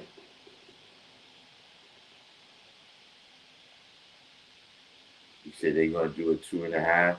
I mean, nah, I don't know. Well, they said they want me to come on their channel. Well, I guess they said they want to come on my channel, whatever the case is. You know, like I said, I emailed the brother Jabbar, really just because he said that I had to leave his comment. But it was like, I mean, it's me. Would I be like what is going to happen in a debate? That's like, see, look, didn't I just finish telling you how I have to believe? I have to believe that you got all this high power science that I would get bombed. Like if I don't believe that, why would I be scared for you to put your email address on it website.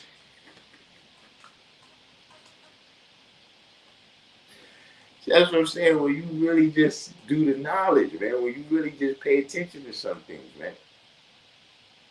When you really just pay attention to some things, they collapse on their own.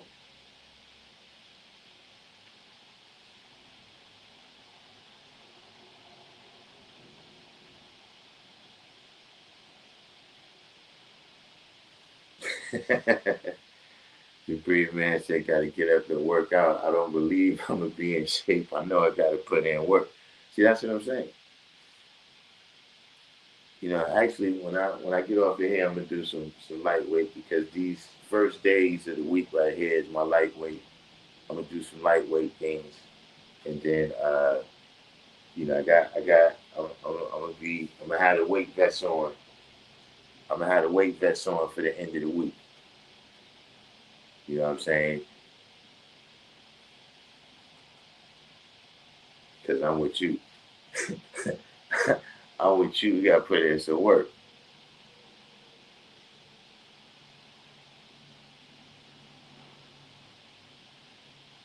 Who you saying? Neil deGrasse Tyson is getting the media hype. He's been, getting the hype. I guess you're right though. The more popular he got, the more he started saying things where it was just like, yo, like what's going on?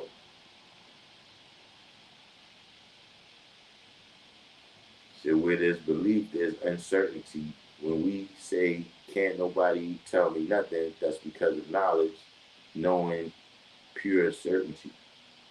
I mean,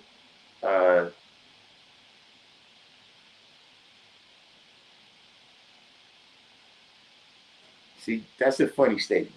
I got your point, but see, here's the thing, right? First of all, when you have a high degree of knowledge, you know that there's other things to know, right? So, you can never really say, can't nobody tell me nothing. Now, like, for instance, there's certain, if you're not a 5%, right, you can't tell me nothing about being a 5%, right? So I understand what you're saying on that level, right? But, in the general sense, right, we don't want to really get to the mentality of can't nobody tell me nothing, which is, look, it can backfire because that's one of the reasons why sometimes this show goes left. If y'all see me get sidetracked with people, it's because I have an open mind.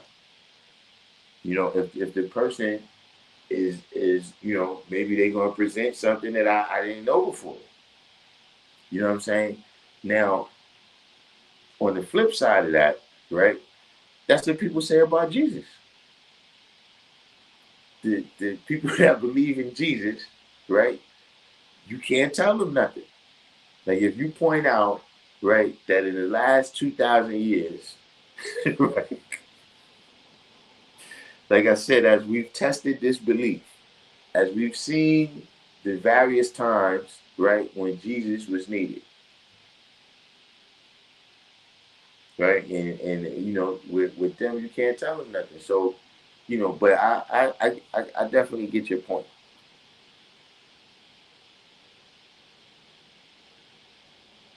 Said I built with Jizza about Neil. He said he ain't really that knowledgeable in real time.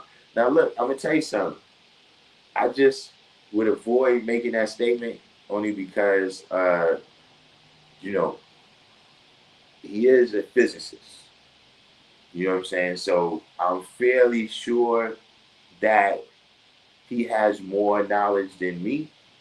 You know what I'm saying? But I have seen him wade into some debates, right? Where I can't say I expected him to be more knowledgeable. There have been some instances, right, of him speaking where I expected him to be more knowledgeable. You know what I'm saying? But that's an extra limb right there. That's one of them things. Like, you don't want to say that, Mike Tyson can't fight. You know what I'm saying? you know, Maybe he can't, but if he was to say, all right, well, let's run the fade, then it might not work out. So I look at the world like that. All right, yeah, no doubt, Supreme Man. We'll be on later on in the week, and I'm gonna get that to you tomorrow too, in the afternoon.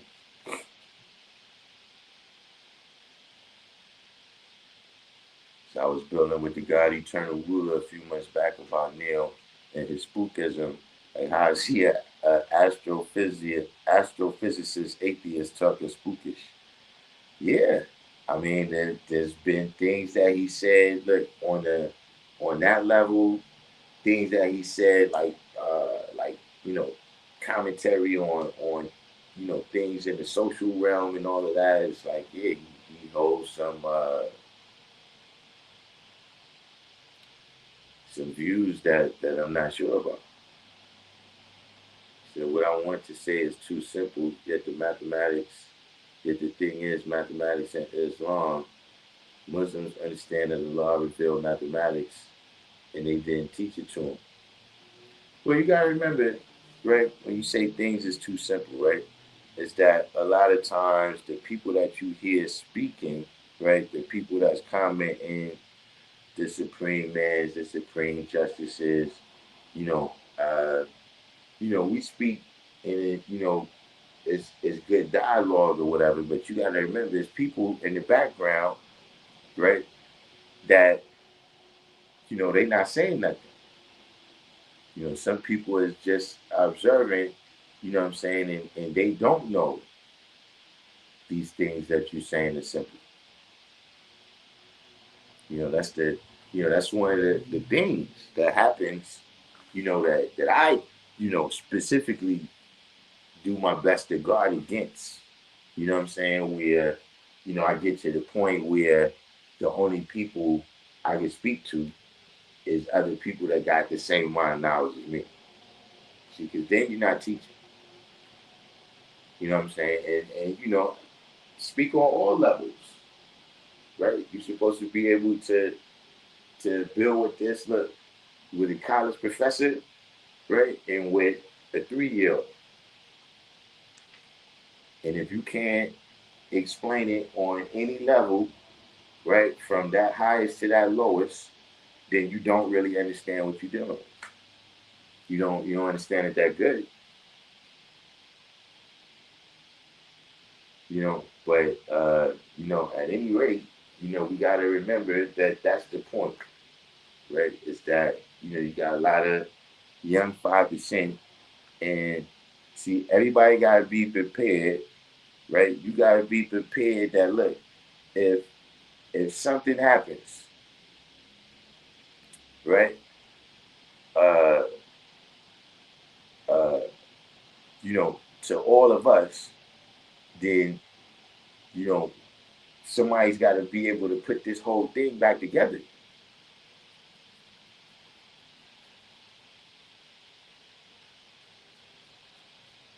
See, that person will have to step up as the one for real right then. We all got to be prepared to do that. And see, in all reality, that's what we do when you have your 5%. When you have your family, these people is just born in the world. They don't know nothing about the law. They don't know about the rally. They don't know about the school. They don't know about the flag.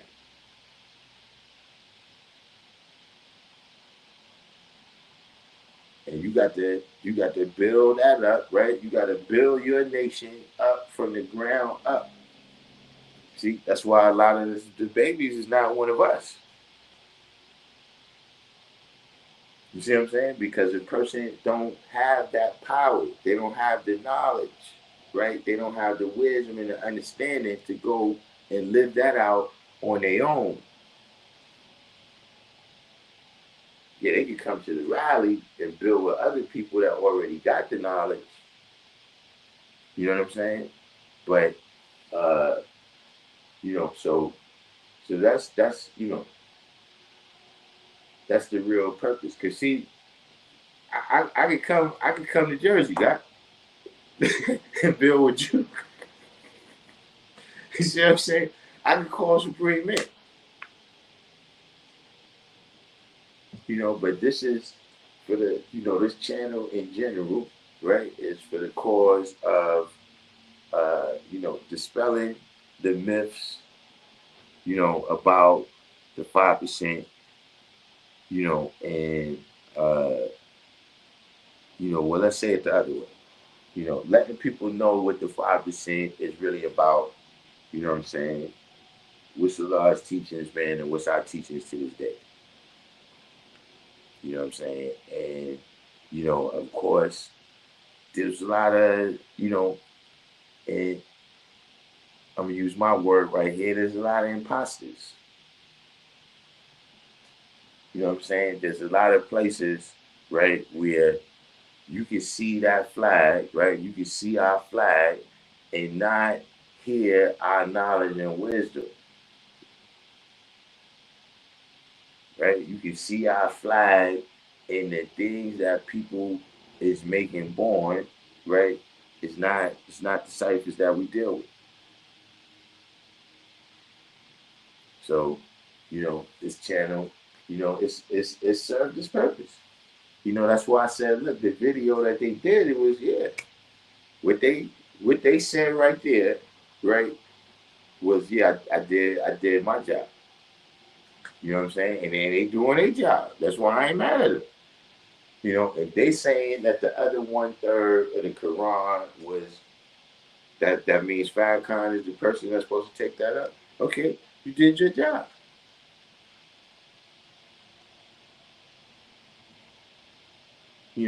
I'm not dissatisfied, right, about the job that I did. See what I'm saying? So you can make a whole video saying that I did what I did. I'm not dissatisfied.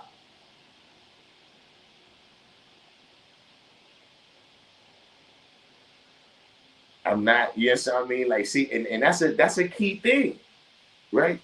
When you hear back what you did,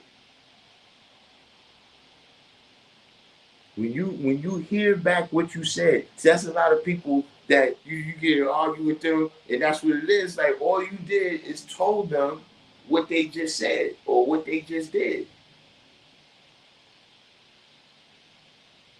And now, because, or even better yet, you will have people that it's like, okay, you fly airplanes, but then when I say you a pilot, you like, yo, man, you calling me a pilot, yo, what's up, man? You know what I'm saying? Why you treat me like that?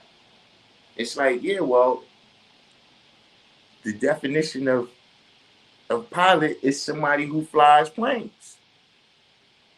You see what I'm saying? But now yes, I'm saying you now that you hear the title, right, that your actions rewarded you with, right? Now you got cognitive dissonance.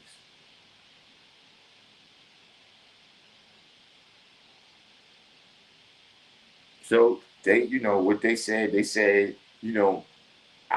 didn't answer their calls. I don't want to talk to people that talk about Allah like that. What part do you not understand? Didn't the brother tell you? Didn't the brother tell you that I've been a soldier for decades? Why I want to talk to somebody like that for? We grown people now. You teenagers, early 20s. Yeah, I need to holler at you about that stuff you said. But at this point, you did your job. I did mine. We good. Now look, everybody, whoever want to ride over there, go ride over there. The most recent, I gotta check. I ain't sure. Because I haven't been on Instagram too much. You know what I'm saying? I've been in the comment section. I've been in the comment section. Uh, really just uh, having fun. But I'll make sure to check it. I'll make sure to check it as soon as I get off of here.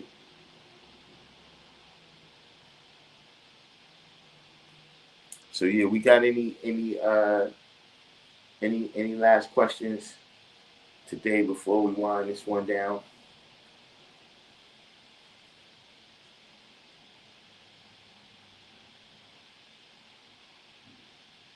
You know what I'm saying? We gotta keep this one short. You know what I mean? Because you know we don't want to torture the Muslim guys. You know, because they said they lose brain cells. Fahim said he lose brain cells because you know, I just sit on a live stream like this.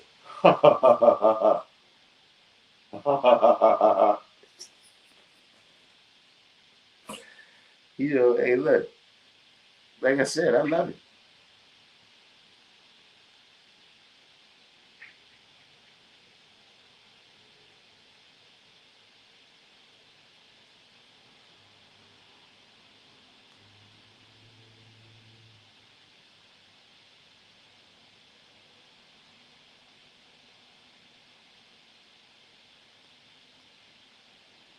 See, I always wait a minute or two after I ask the last question.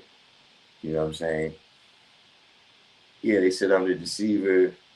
Uh, you know, look, you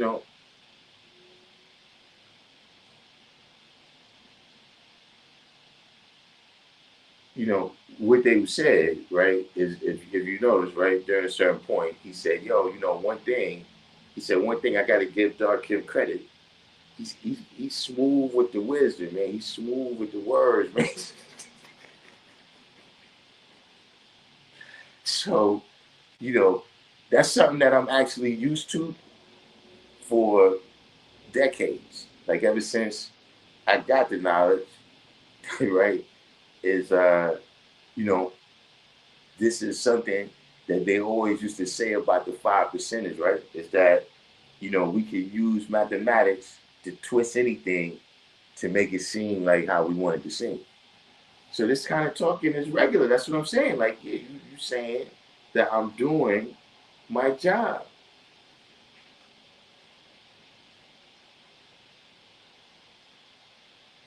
You know, you communicated it. The word you use is deception, right? You know, but you gotta, you know, here's the thing. I'm who I am. You know, like somebody commented in this comment section, like, nah, I met the brother before. So it's not, I never acted like I was Muslim. You know what I'm saying? Like what it was, like when people come on this channel, right? Don't I always ask them that? Like what you know about the 5%, what brought you over here so far, right? And if they don't know, right? If they, yeah, I don't know, I just stumbled on this channel, then I let them know. I don't act like I'm gonna tell you nothing except what I tell you. So I don't see where the deception is there. You know, like the brother told you, you know, I've been doing this for decades, consistently saying the same thing. Like I don't understand. You know, look, it's been 85s that knew me that came on this channel, and what they said, yes, this is how you was doing it then. So, you know, if you've been deceived by me, see, I'm not the person putting up a flag and then saying that the founder of the nation that that flag represents, right, is a baby that he didn't know what he was. So, see, I'm not doing that. That's deceptive to me. When you took all this brother stuff, but then you say, you know, we know what you said. So yeah, all of this, yeah, Pippin 120 and all of that. Yeah, I've been hearing that. I've been hearing that from a teenager, right? And that's what, that's the answer, right? That's the answer when you don't have an answer. That's the answer, right? That's the answer when you don't have an answer. That you just, but that's what I'm saying. Is who knows, man. But at any rate, though, tomorrow we're gonna do a short one. You know what I'm saying? We might check up on the progress. We might check up on the progress here from and see if it's any new progress with 3i Atlas. You know what I'm saying? We also got, like I said, some interesting topics from Professor Liang. And also, I found, because there was another particular video of Elijah speaking, you know what I'm saying? And so uh, I think I may have found where I could get that from. So we're going to cover that too, you know what I mean? Just from, the basis of knowledge and wisdom and everything. And but tomorrow we're gonna be on quickly. We're gonna bring on briefly. Uh, to get back to covering our topics. You see what I mean? Because like I said, we not, Allah left us with the knowledge, right? And He left us with the school. Like we don't gotta go attack no people in order to manifest our signs.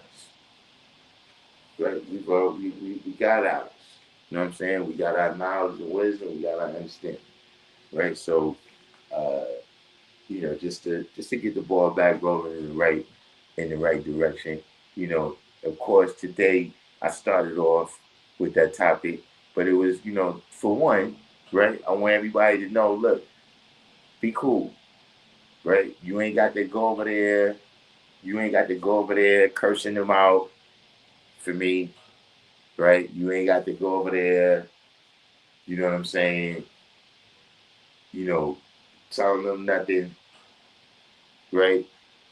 It don't have to be no hostilities. You know what I'm saying? We good. I appreciate the commercial that they did for me. You know what I'm saying?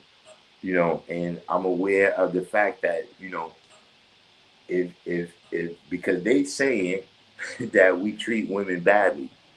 But if women watch that video, they're gonna want to meet me. That's they're gonna have to wonder, yeah, you gotta, who is this guy? why does he have y'all like this? He's got. I need to meet him. So we good.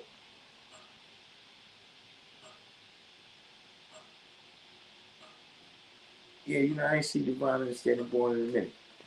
But if you made it this far, do each one teach one. Hit the like button. You know what I'm saying? If you're new to the channel, subscribe. Other than that, I'm about to wind this one down, sign off and say peace. And we should be back on tomorrow afternoon.